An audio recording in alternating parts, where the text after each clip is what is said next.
Good morning, ladies and gentlemen. Welcome to our weekly Parsha Shiur. This week, of course, is Parshas Behaloischa, and we will be studying together from a Parsha, from a passage in this Parsha, which is almost all the way at the end of the Parsha.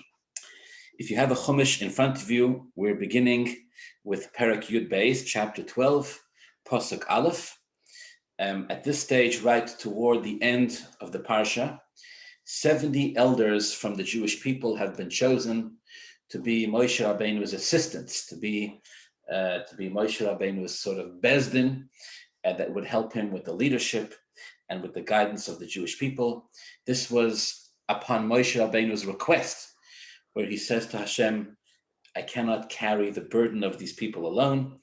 And so 70 elders have been appointed to assist Moshe Rabbeinu in the job of leading the Jews. This becomes the model, by the way, for the Supreme Court, for the highest bezdin, highest form of justice of the Jewish people, which for about 1,500 years after that would continue, called the Bezdin Hagodol, really the Jewish equivalent of the High Supreme Court, which always had to have 71 judges. And the number 71 came from Moshe Rabbeinu together with the 70 elders that joined him.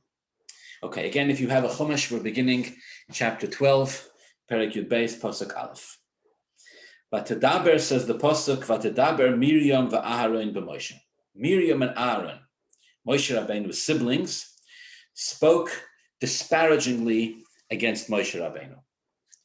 Al oidos ha'isha ha'kushis asher lokach, concerning the Cushite woman that he took. Ki isha kushis lokach, because he took a Cushite woman. Vayomru, and they said to each other, that is, Miriam and Aaron say to each other, Harak ach b'Moshe dibur Hashem. Did the Rebbeinu Shalom speak only to Moshe? Haloi gambonu diber, Miriam and Aaron say, Hashem spoke to us too. Vayishma Hashem, and Hashem hears what they're saying. Pasuk Gimel, V'ho'ish Moshe onav ma'od, and Moshe is exceedingly humble. Mikol ha'adam asher al pnei ha'adama, more so than any man on the face of the earth. Now the commentaries, of course, struggle to understand the meaning of these verses because they seem completely disjointed and detached one from the other. We're aware that Miriam and Aaron speak about Moshe Rabbeinu, but the Torah doesn't tell us what they said, other than that they spoke about the Cushite woman that he took. What did they say about the Cushite woman that he took? Again, the Torah doesn't tell us anything other than he took a Cushite woman. And they said, what did they actually say? They said, well, Hashem didn't only speak to Moshe Rabbeinu, Hashem spoke to us as well. What does that have to do with Moshe Rabbeinu? And what does that have to do, of course, with the Cushite woman that he took? Seems difficult to understand. And then the Pasuk adds that Moshe Rabbeinu is exceedingly humble, more so than any person on the face of the earth.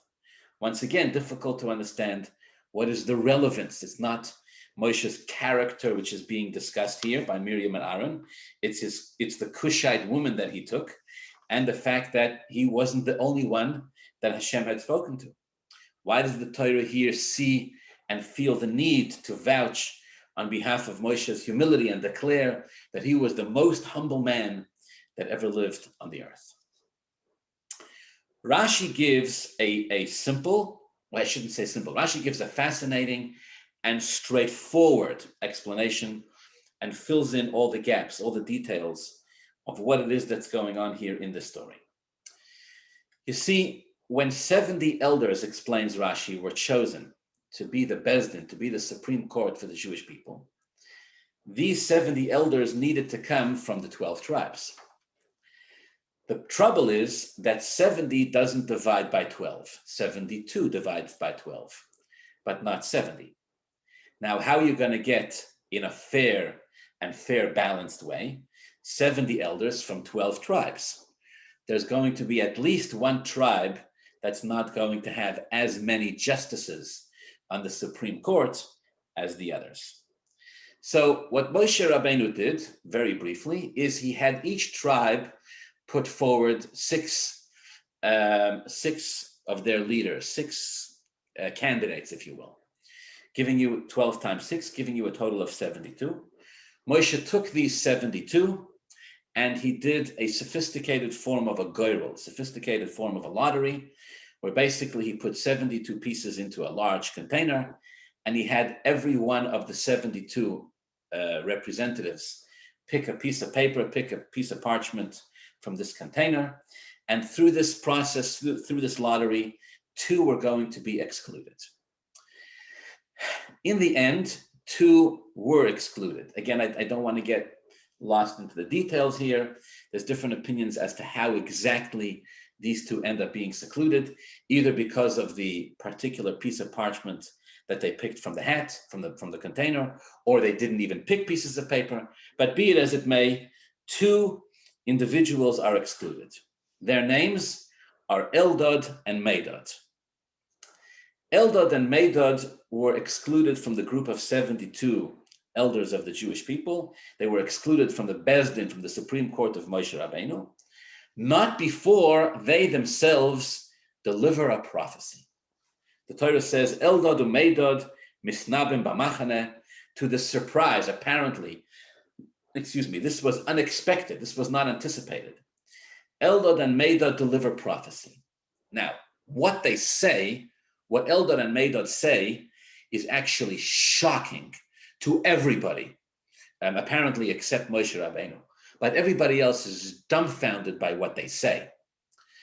What they actually say is that Moshe is going to die and Yehoshua is going to be the one to bring the people into Eretz Yisrael.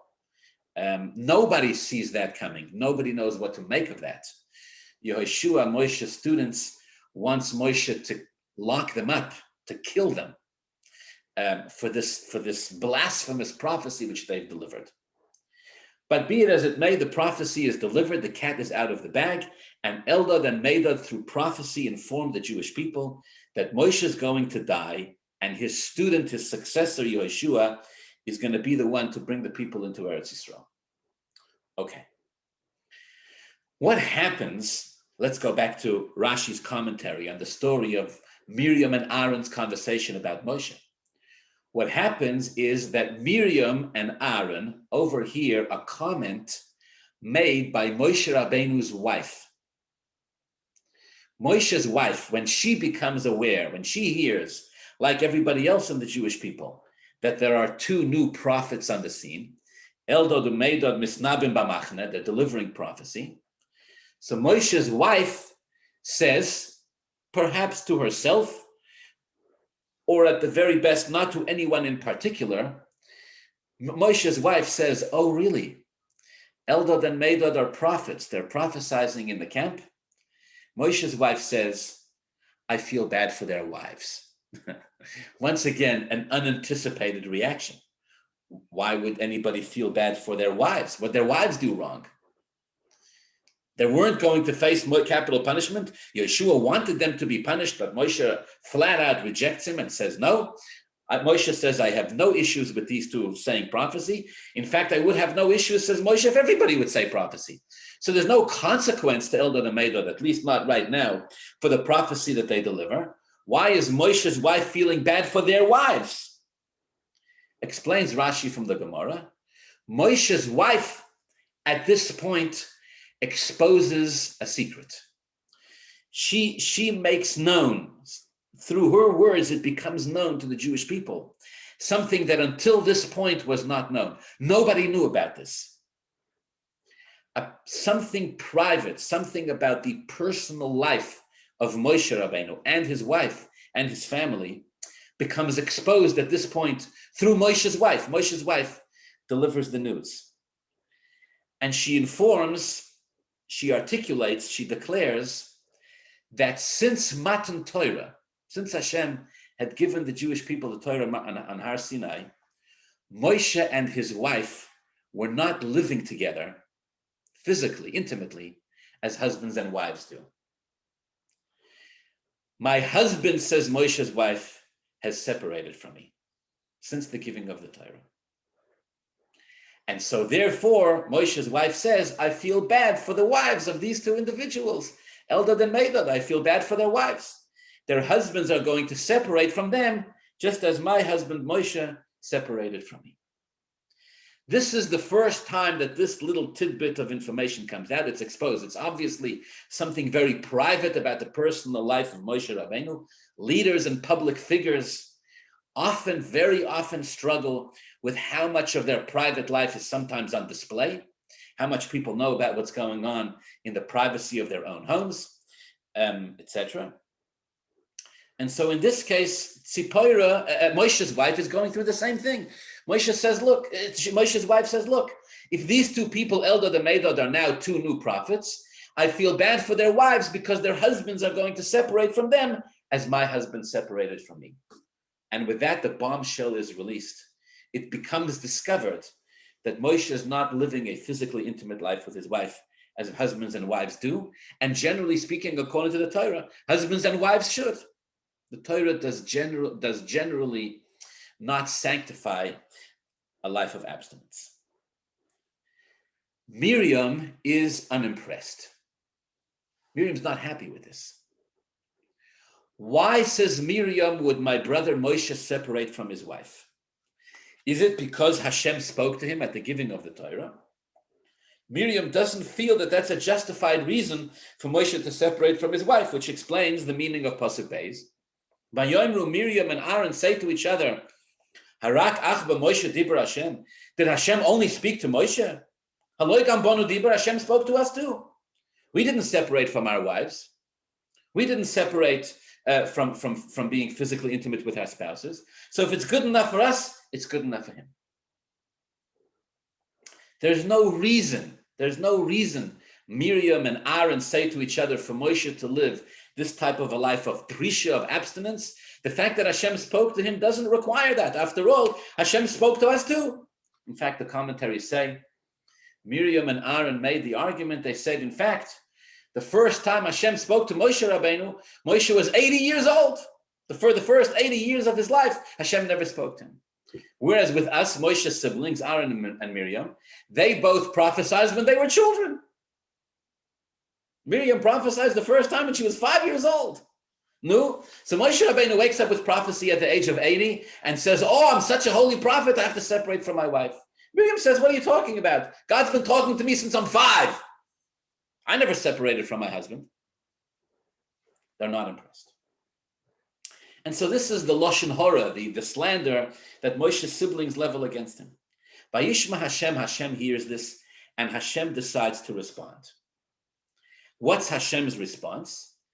Again, on a simple level, according to Rashi, Hashem explains to Aaron and Miriam that their prophecy is different. The prophecy that Hashem gives Miriam and Aaron, and for that matter, all the other prophets, is different. And the difference primarily is that everybody else, all other prophets, before Hashem actually speaks to them, there's time for the prophet to prepare themselves. The prophet has ample warning. Whereas in the case of Moshe Rabbeinu, sometimes Hashem speaks to him without warning at all. And so therefore Moshe needs to be constantly in a state of sanctity, in a state of spiritual perfection, because Hashem could speak to him at any moment. And for this reason, it was necessary for Moshe to be in a state of abstinence from physical intimacy. In fact, it was Hashem himself who commanded Moshe Rabbeinu at the time of the giving of the Torah to live this way. As Rashi explains, we learn from the verses that the Torah tells us around the giving of the Torah. Okay. Miriam is punished for the Lashon Hora that she spoke. She is afflicted with tsaras, with leprosy. As a result, she, as is the Torah law with regard to those who receive leprosy, are forced out of the Jewish camp completely, where she's forced to remain for at least 7 days until her leprosy recedes and she recovers, during which the Torah says the entire Jewish camp waited, the entire Jewish nation waits for these 7 days so that Miriam has time to recuperate from her tsaras. Okay, this is the story. Now, for a couple of minutes, I want to reflect on something with you today, which still it has not been answered, which we still haven't discussed yet.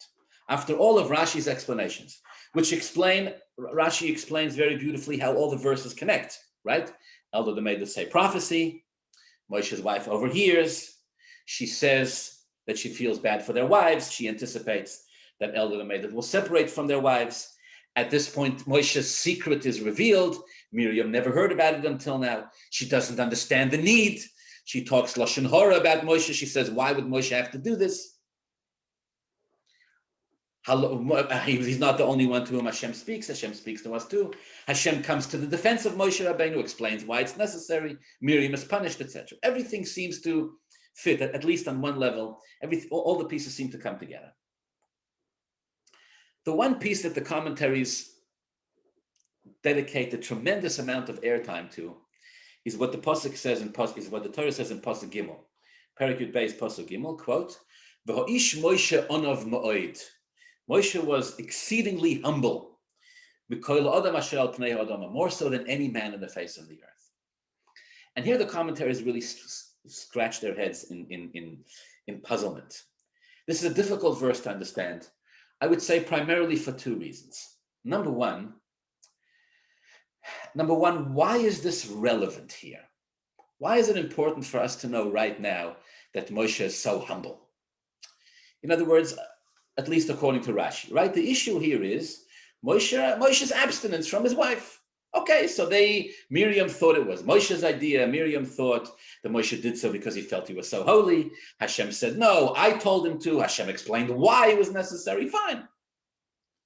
How is this even relevant here to talk about Moshe's humility? Moshe Rabbeinu was so humble. Okay, just to be transparent, many of the commentaries say that the reason why the Torah tells us here that Moshe was humble is because Moshe himself actually heard Miriam and Aaron's conversation. He overheard them talking about him and his abstinence, and he didn't respond. Some commentaries even say that Miriam and Aaron said this to Moshe Rabbeinu directly. They went to complain to him, and Moshe didn't respond. So the Torah is saying this here. The Torah is talking about Moshe's humility in defense of the fact that Moshe didn't respond. Why didn't Moshe respond? Because he was so humble.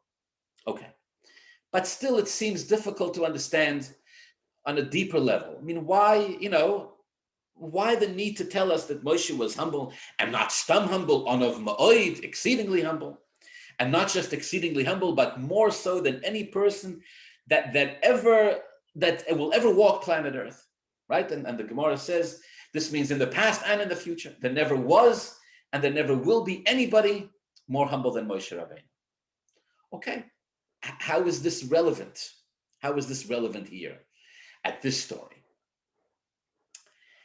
And then there's a broader and deeper question, which is, what do we really mean when we say Moshe Rabbeinu was humble?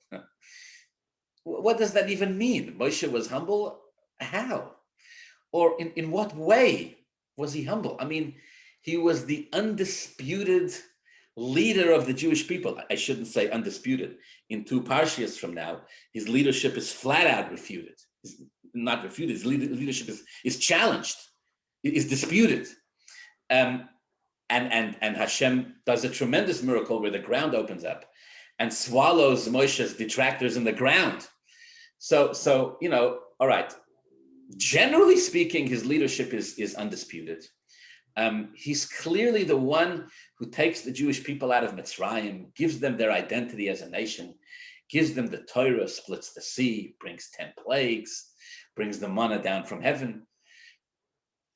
Of all the things that you think about when you think about an individual like this, a leader of this caliber, what's really the meaning here of his humility? Is this the picture of humility? A person who leads and nowhere in the Torah do we ever get the impression that Moshe is shy or hesitant. Perhaps in the beginning when Hashem comes to him and says, I want you to be the one to lead the Jewish people, Moshe sort of tries to back out of it. But after that, once he assumes the position, Moshe, he's not the kind that holds back. I mean, if he doesn't agree with what Hashem is doing, he'll give it to Hashem straight. At one point, Moshe even threatens Hashem and says, if you don't listen to me, if you don't do what I say, erase me from your Torah.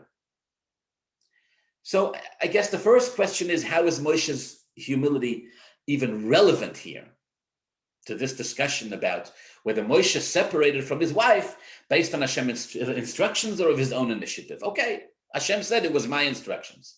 Why is it relevant here to point out that Moshe was humble? And really the broader question, or the deeper question is, what does it even mean that Moshe was humble? Of course, he wasn't an arrogant person. Of course, he was a tzaddik. No tzaddik can be arrogant. Arrogance is the root of all evil. Of course, we get that. But this sort of elaborate, the Torah lavishes this praise upon him. Moshe says the Torah was so exceedingly humble, more so humble than any person that ever walked the face of the earth. You know, I should point out, later in the end of Parshas V'zois HaBrocha, all the way at the end of the Torah, when the Torah gives basically the equivalent of a eulogy for Moshe, in the last couple of verses, the Torah says, Lo kom beYisrael k'Moshe, that among the Jewish people, there'll never be another prophet like Moshe Rabbeinu. And the Gemara is quick to pick up on the nuance that the Torah says, Lo kom beYisrael k'Moshe, that in the Jewish nation, there'll never be another prophet like Moshe. But among the Goyim, there would be. In fact, the Gemara says there was a non-Jewish prophet called Bilam, who was, as far as the power of prophecy is concerned, equivalent to Moshe or even greater than Moshe. But not with his humility. His humility was unsurpassed. He was the king. He was world renowned for his humility.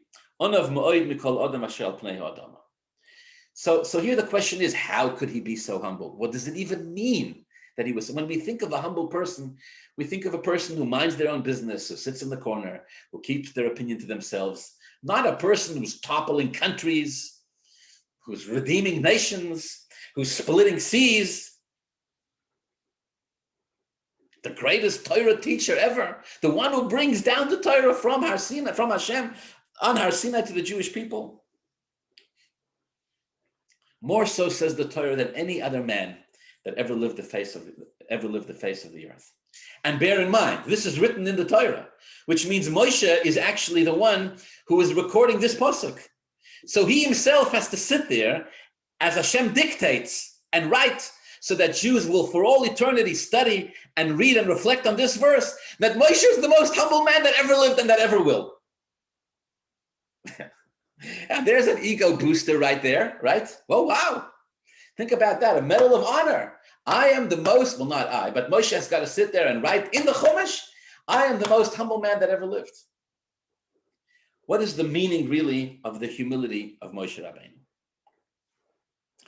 So, my friends, humility, let's talk about humility for a few minutes. Humility is a tricky concept because if humility is a virtue, and it is, of course, and if humility is something we should all aspire to, and of course it is, and if a person is humble, that makes them a greater and better person, then the irony seems to be built in right there. Right there, the irony is built in right there. If I'm a humble person, doesn't that mean that I'm a greater person? Doesn't that mean that I'm a more holy person? How does that not make me more arrogant? How does that not make me more full of myself? In the yeshiva world, they have a joke. The joke goes like this. They say there's a young yeshiva student, it's time for him to get married. And he's, of course, a gifted, brilliant young man. Prodigy, and they have very, very high hopes for him. They're hoping he's going to become the next chief rabbi. And as a young student, it's time for him to get involved in shidduchim, to get married. So the Rosh Yeshiva summons him to his office one day and says, young man, let's call him Baruch. Rosh Yeshiva says, Baruch, listen to me. You're an incredible student. You're an incredibly gifted, bright young rabbi. You have a really bright and beautiful future ahead of you. It's time for you to get married. Don't worry, we're going to find you the best shidduch possible. The woman you marry is going to be beautiful and her family is going to be wealthy and she's going to be kind and sweet and they're going to support you. You can continue studying Torah for 10 years, for 20 years, until you're ready to claim your stake in the Jewish leadership position. Until that time, they'll support you. We're going to find you a beautiful shidduch. And young Baruch says, all right, Rebbe, sounds good. Bring it on. Baruch goes out on a date. He comes back. His Rosh Yeshiva says, no, Baruch, how was it? Baruch says to his Rosh Hashiva, listen, she's a wonderful girl. Her family is wonderful. She's beautiful. She's kind, sweet. For a regular yeshiva student, I'm sure she would be a really good catch. But for me, I'm afraid to say this, Rebbe, she's not good enough. She's not good enough for me. I mean, you know who I am, right, Rebbe? You told me who I am. I'm afraid to say, for me, this woman is not good enough. All right, as Rosh Hashiva says, fear not. There's a long list of shidduchim that are waiting for you. As soon as you're ready, you can go out with woman number 2. And so he goes through the list, 2, 3, 4, 5. And each case he comes back and he says exactly the same thing. She's a wonderful girl, but she's not good enough for me. Me. You know who I am? I need the best. And so one day, says the anecdote, his Rosh Hashiva realizes that this young Baruch may be a brilliant student and he may be charismatic and wise and all the rest of it, but he has an ego and it stinks to high heaven. Can't marry a guy off when he's in that frame of mind. Ain't never gonna work. So the Rosh Hashiva sits young Baruch down one day and says, listen to me, sweetheart. You're an arrogant young man. Now, you have what to be arrogant about. But arrogance is never gonna fly. Especially in a marriage. Forget about it. Forget about it. We got to get rid of your arrogance. Okay, the young student's appalled by what he's hearing. I'm so sorry, Rebbe. How do I get rid of my arrogance? Fear not, says his Rosh Hashiva. Fear not. I have a friend who has a yeshiva a couple of miles away, and this yeshiva is like a rehab center. They excel in teaching humility. You're going to enroll in this yeshiva for 6 months, and when you come back, you're a good student. You're going to be a master at humility. And young Baruch says, Rebbe, sign me up. I'm ready to go. Young Baruch packs a suitcase and he goes to the yeshiva where they teach humility. For 6 months, they teach him every part of being humble. They teach him the philosophy. They teach him the emotion. They teach him how to think, speak, and act like a humble person, how to help old ladies cross the road, how to let other people go before you in line in the store, how to greet everybody, how to talk, how to smile, the body language, the facial expression, the tone of voice, everything. And after 6 months, he's a 5-star student. He comes back to his original Rosh Hashiva. In addition to all of his other greatnesses, he's now also a master at humility. And his Rosh Hashiva takes one look at him and goes, Baruch Hashem, my student is now humble. So he sits him down. He says, Baruch, now that we've sorted out your problem, it's time to go back to Shidduchim. And young Baruch says, of course, Rebbe, anything you say, absolutely. And so they set him up on a date. And after 45 minutes, the young student comes banging on his Rosh Hashiva's door and says, Rebbe. What's the matter, says his Rosh Hashiva. He says, I don't understand. You set me up with the same woman I went out the first time last time. His Rosh Hashiva says, yes. He goes, but I already dated her and I already said no. His Rosh Hashiva says, yes, no, but now you're humble. And so the punchline is the young student looks at his teacher and says, if she wasn't good enough for me before I was humble, if she wasn't good enough for me back then when I was still arrogant, now that I'm even better, now that I'm even greater, now that I'm even humble, now she's for sure not good enough for me. If she wasn't good enough for me when I was arrogant, she's definitely not good enough for me when I'm even greater than I was, I'm now even humble. And of course, the anecdote is there to highlight the irony of humility, where being humble is such an incredible virtue that the more humble a person is, the greater they are. And the greater they are, the more challenging it would be for the person in a position like that to be truly humble. How can you be humble when you're so humble? And being humble is so great. But the truth is that in the case of Moshe Rabbeinu, it's even more than that. The Rambam writes at great length what kind of a Navi, what kind of a prophet Moshe was. Moshe was a prophet different than all the other prophets. All the other prophets, the Rambam explains, Hashem would speak to them in visions or in images or in parables. Most of the time, Hashem would communicate to them through angels.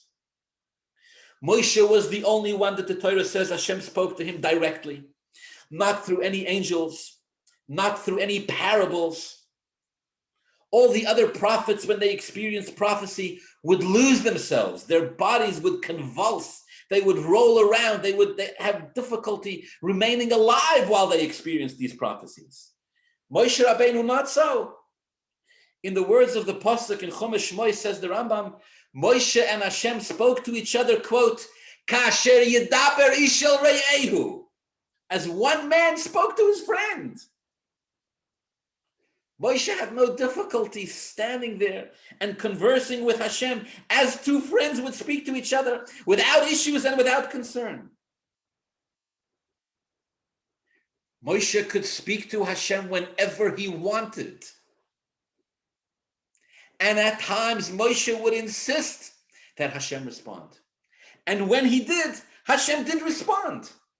You know how we know this? We know this from this very story of Miriam, where the Torah says that after Miriam got Saras, Moshe davens on her behalf to Hashem. By Yitzhak, Moshe, says the Pasuk, and Moshe cried out to Hashem. Moshe cried out to Hashem.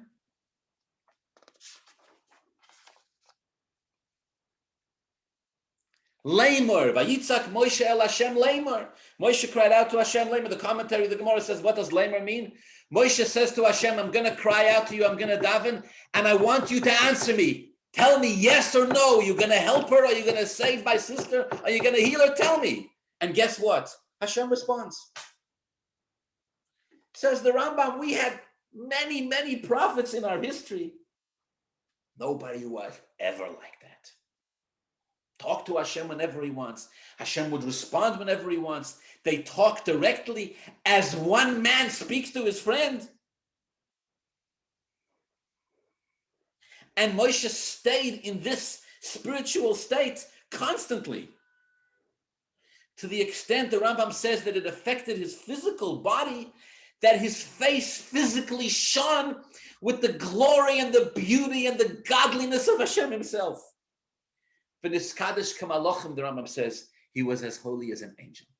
And this man who experienced this kind of relationship with Hashem, Hashem spoke to him as one man would speak to his friend. This was the man who was the most humble of all human beings. And the Torah says that ever lived and that ever will live. It's not possible for there to be another human being more humble than Moshe. And when you think about it superficially, it seems like it's not possible for no other human being had anything as much as Moshe Rabbeinu did, enough justification to be arrogant. Imagine you wake up in the morning and you know you are the guy, you are the one to whom Hashem speaks to as two friends speak to each other.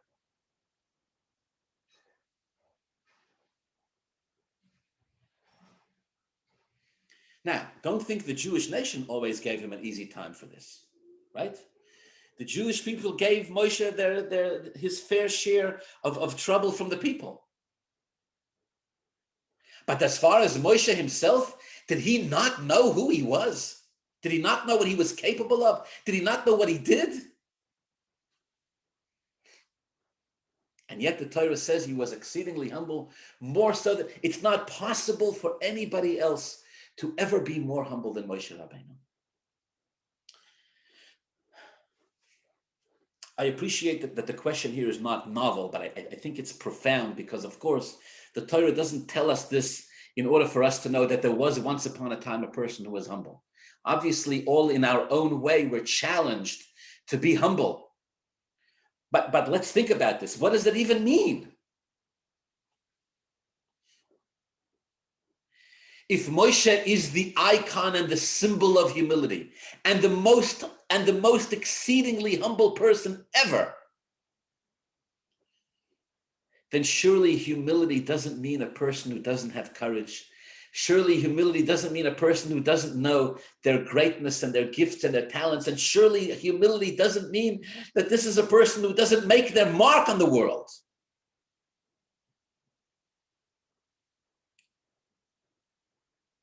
And isn't keenly aware of it. And yet he was humble. And yet he was humble nonetheless. Okay. Some of the explanations on Moshe's humility go like this. I'm going to share with you three. Number one, Moshe's humility consisted of the fact that he was aware of the gifts that he'd been given by Hashem. He was aware that by virtue of his birth, and by virtue of his education, and by virtue of his family, and by virtue of his surroundings, and by virtue of his unique circumstances and his intellectual and emotional gifts, he was aware that much of what he had was not achieved through his own avodah, through his own work. It was given to him from above. And Moshe wondered, perhaps if someone else had these gifts and talents, perhaps if someone else was given this neshama and this type of education and this type of a family, and a tzaddik like Moshe's father was, and a tzaddik like Moshe's mother was, Moshe said to himself, perhaps if someone else was given these gifts and these talents and these opportunities and abilities, perhaps they would have done more with it than I did. He was humble not because he didn't know who he was, but he was humble because he was aware that so much of what he had was given to him as a gift from above. He wondered to the day he died and beyond. He wondered, he wasn't sure. Perhaps if someone else would have been given this neshama, etc., perhaps they would have worked with it and on it and developed it even more. Of course, Moshe didn't just have gifts from above. Moshe worked on himself tremendously. But he wondered perhaps someone else would have done more. That's one explanation. There's another beautiful explanation which I want to share with you. Another beautiful explanation. And then I want to get to the third. Explanation number two, beautiful. It says, you know what it means when it says that Moshe was humble, Mikol Adam Asher Al Pnei Ha'adama, for all the people on the face of the earth. Explanation number two, it says Moshe was most humble from the people of the earth. Moshe was most humble from the people of the earth. According to Kabbalah, who are the people of the earth? These are actually the Jews of the generation that we live in today, you and I. Moshe saw us through prophecy, through spiritually, and he was humbled in our presence, more so than anybody else. You know why? I'll tell you why. Moshe looked around at himself, the people who were the Jewish nation that were alive at his time. Moshe looked at all of the Jews throughout all of Jewish history, and he saw really what he saw was amazing. He saw Jews who would have such incredible spiritual sensitivity. He saw Jews who would have such a powerful connection with Hashem. He saw the Jewish future. He saw all of Jewish history till the end of times. He saw its highs and he saw its lows. He saw the Jewish tragedies. He saw the Jewish successes. He saw the first Beis HaMikdash, the second Beis HaMikdash. He saw Golus. He saw the Inquisition. He saw the Holocaust. He saw Tzaddikim. He saw Talmidei Chachamim. He saw Jews who struggled on every level. Moshe saw everything. And all the way at the end of Jewish history, right before the coming of Mashiach, Moshe saw this generation, you and us, in 2021. And Moshe said, look at these Jews. Look at these Jews. Almost 2,000 years away from a Beis HaMikdash, where so much of the structure upon which Yiddishkeit was originally founded is gone. 1,800 years away from the writings of the Mishnah and of the Gemara. They've deviated so far away from the time when Jews had such lofty souls and such great spiritual sensitivity.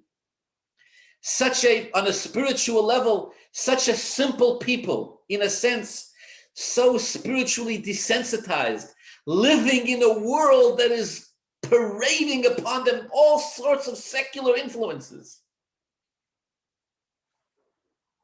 And yet the Jews display a strength and a resolve, a determination and a consistency to stay true and committed to the word of Hashem, and they can never be broken. Moshe says, big deal, a Yid davens every 3 times a day if he's inspired. Big deal, a Jew studies Torah for 18 hours a day if he understands the deepest mystical and Talmudic meanings of the Torah that he's learning. Big deal, Jews run to do a mitzvah when they appreciate what they're doing. Big deal. What about the Jews who don't really see what it is that's involved? What about Jews who are living 3,500 years after the giving of the Torah? What about Jews who don't even really feel their own souls and struggle and battle and live in a world that is becoming colder and more distant spiritually? And these Jews have to function and live in a society which is so foreign to anything divine and godly. And yet, amazingly, says Moshe, their resolve only gets stronger. They come to shul and they daven and they fulfill mitzvahs and they display and they remain committed. And no matter what Jewish history throws at them, Rahman al-Islam, anti-Semitism in all shapes and forms, the Jewish people show up in shul the next morning and they daven Shachris and Mincha. And yes, they may not be concentrated properly in their prayers.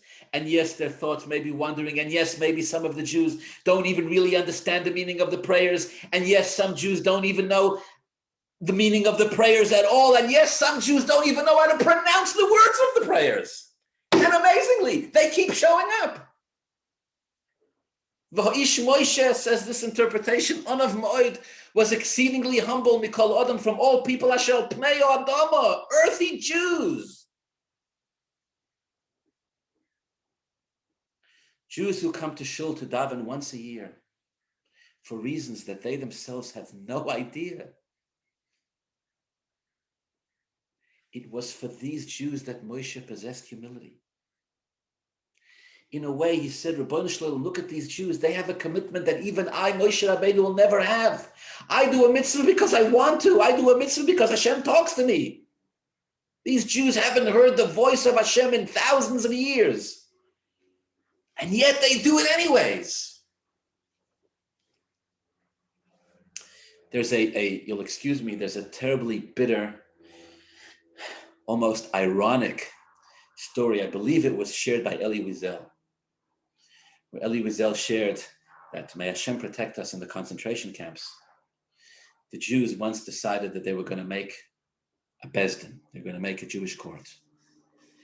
And they were going to summons the Rabbeinu Shalom himself. They were going to summons the master of the world to this din Torah, to this court case. And they did. They set up some kind of a Bezdin somewhere in the concentration camp, somewhere in Auschwitz or in Dachau. They set up a Bezdin and they summoned the Almighty himself to Bezdin. And they said, Rabbeinu Shalom, what are you doing? Rabbeinu Shalom, what's going on in the world? Rabbeinu Shalom, master of the world, how are you allowing this to continue? How dare you? This is not allowed. This is not okay. We refuse to accept. And as a Bezdin, they ruled that the Rabbeinu Shalom had to end the suffering and the murder of Jews immediately. They quoted a Gemara that says that anything that an earthly Bezdin rules, the heavenly Bezdin must obey. And they insisted, they said, Rabbeinu Shalom, we're not letting you get away with this. Stop the suffering and the torture and the needless, meaningless, vicious cruelty and murder against the Jews now. And all of the Bezdin stood up in Auschwitz and they banged on whatever it was, barrack that they had there. And they said 3 times, the Bezdin rules, the Bezdin rules, the Bezdin rules.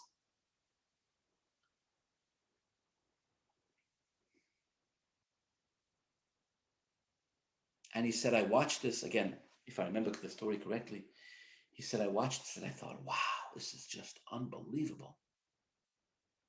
He said, the force of their psak din, the force of their faith was so powerful.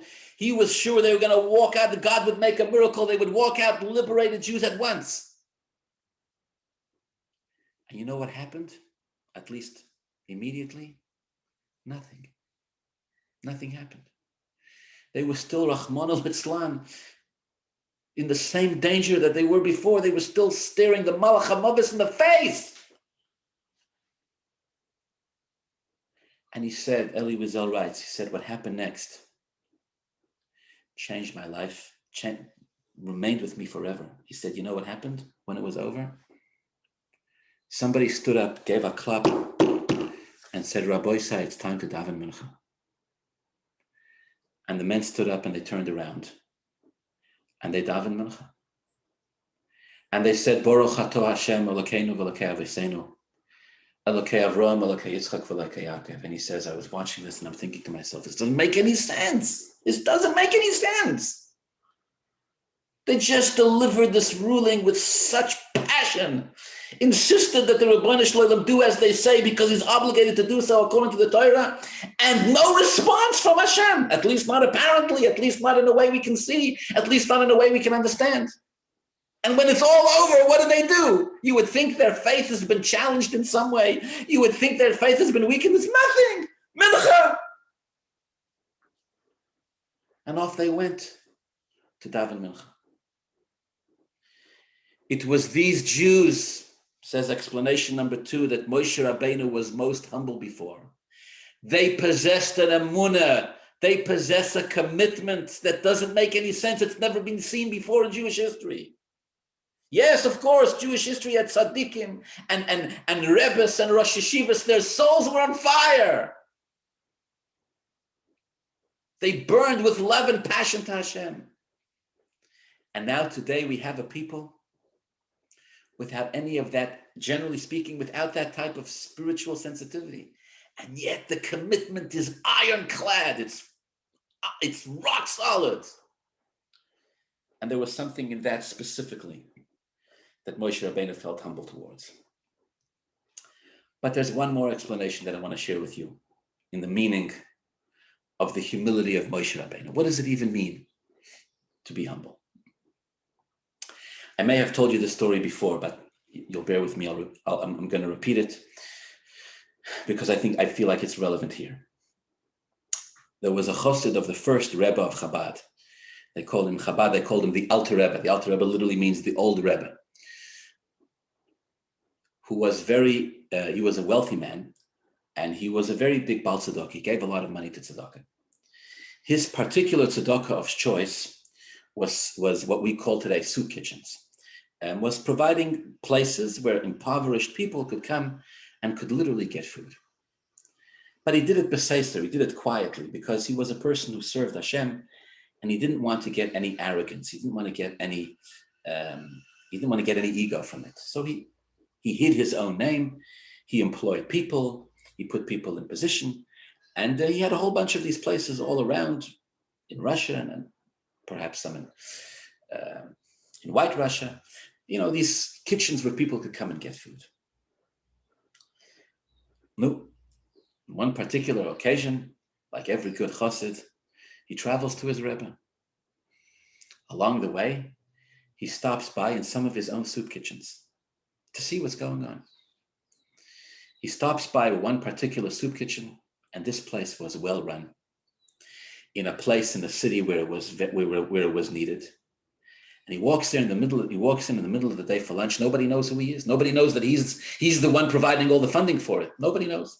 He sits down in the corner to eat like everybody else, and he watches hundreds of people come in, and they're served well, and the place is well run, and it's clean, and the food is good and healthy.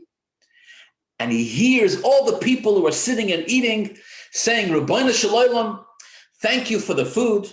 Rabbeinu Shalom, whoever it is that's paying for this, the unknown benefactor, may him and his family be blessed. He must be the most wonderful human being that ever walked planet Earth. He hears all the people blessing him and praising him and talking about what a wonderful person he is. And he starts to feel his ego swell. He starts to feel something inside himself rise up. He didn't like that. He wanted to give the tzedakah, but he didn't want to feel any ego for it. So he travels all the way to his Rebbe, and he comes in for private audience, and he says, Rebbe, I've decided I'm shutting down all my soup kitchens. There's no way that this is what Hashem wants me to do.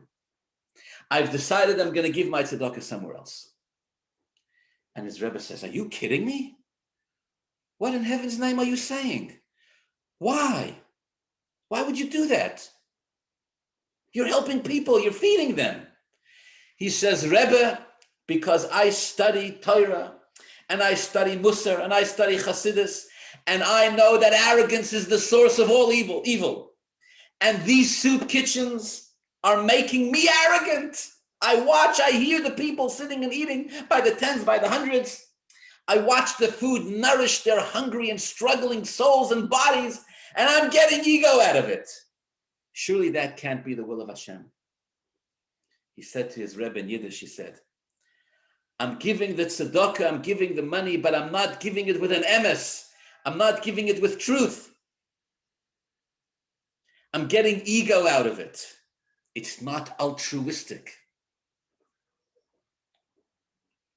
And his Rebbe, of course, would hear nothing of it. And so he responded to him in Yiddish, and he said to him, Aber de ora malait essen mit an emes. He said, you may not be giving the money purely altruistically. You may not be giving the money without any ulterior motives. You may feel your ego swelling, but the people, you may feel like it's not with an emes, but the people who are eating with an emes. It's a play on the words. Simply, it means they're really, really eating. So you keep feeding them because they're really hungry and the food they're getting is really nourishing them and keeping them alive. But what his Rebbe was really telling him is that this is not about you. There's something bigger going on here. And in that sense, it doesn't matter whether you're humble or whether you're arrogant. It doesn't matter whether you control your feelings of arrogance or whether you don't, whether they overtake you, whether you overtake them. There's something here that's going on that is bigger than you. And you, my dear friend, the Rebbe said to his chassid, you need to continue to do what you're doing. And as far as everything else is concerned, get out the way. Something is happening through you that is bigger than you, that you should not get in the way of. Continue feeding them whether you feel arrogant or whether you don't, whether you feel like you're giving the tzedakah with an emes or whether you don't. Continue doing what you're doing because in the end, this is about something bigger than you. And this, my dear friends, becomes, I think, the third and I would say the most important lesson of what the Torah is teaching us here with the humility of Moshe Rabbeinu. What does it mean that Moshe Rabbeinu was humble?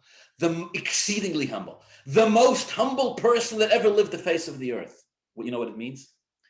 It means that whenever Moshe did anything, whenever Moshe communicated anything, whenever Moshe took the Jews out of Egypt, gave them the Torah, split the sea, brought 10, whatever Moshe did, in his mind, he always understood that this is not about me.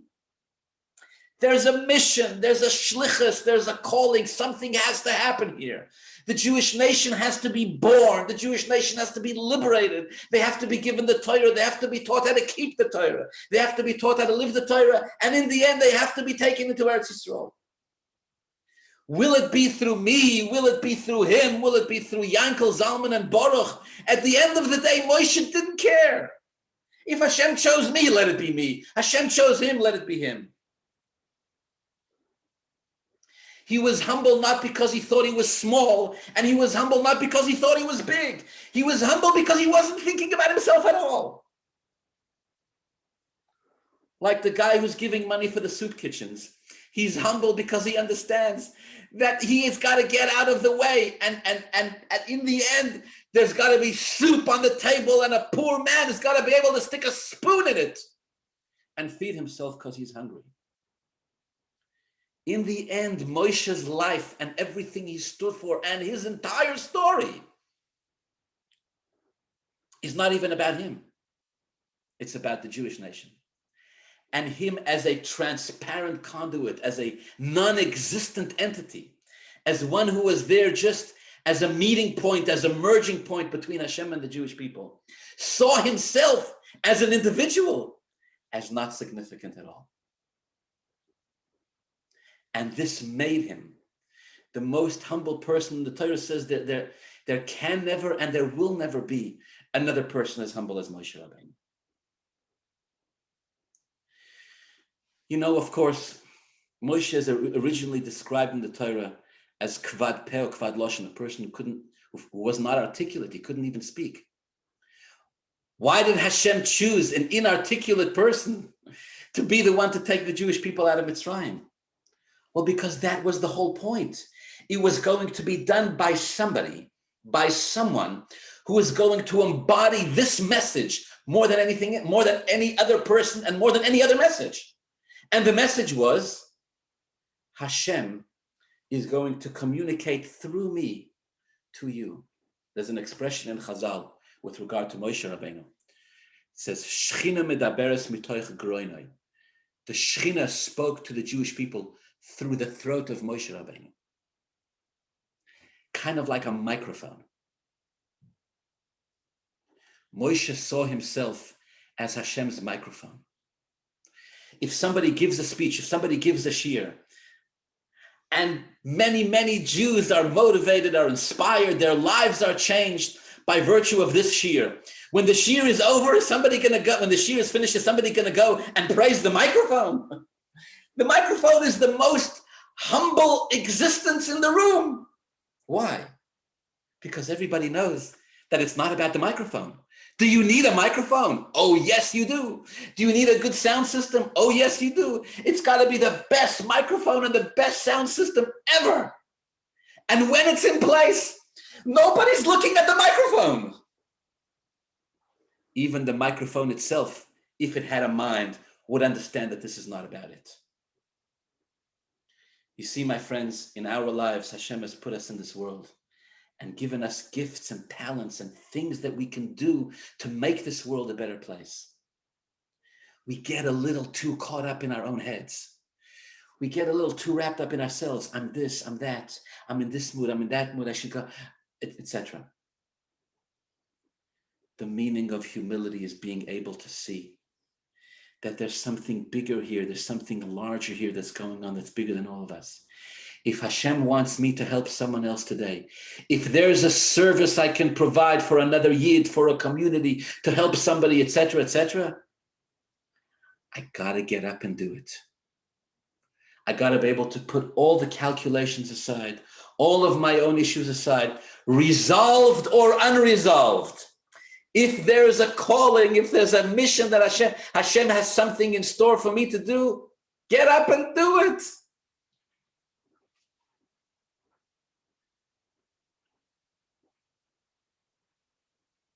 In a moment of crisis, we don't have the luxury to think about ourselves and how good we are and how bad we are, etc., etc. Let every one of us wake up every morning and ask ourselves, if Hashem has given me one more day, this means Hashem has given me the day to do something with it. What's my godly mandate? What am I going to accomplish with the day? Let's stop obsessing over ourselves, whether we like ourselves, whether we don't like ourselves, which part of ourselves we like, which we don't like. I wish I was a little more like this. I wish I was a little more like that. Sometimes it's a waste of energy. We're sucking the marrow out of this, obsessing over nonsense.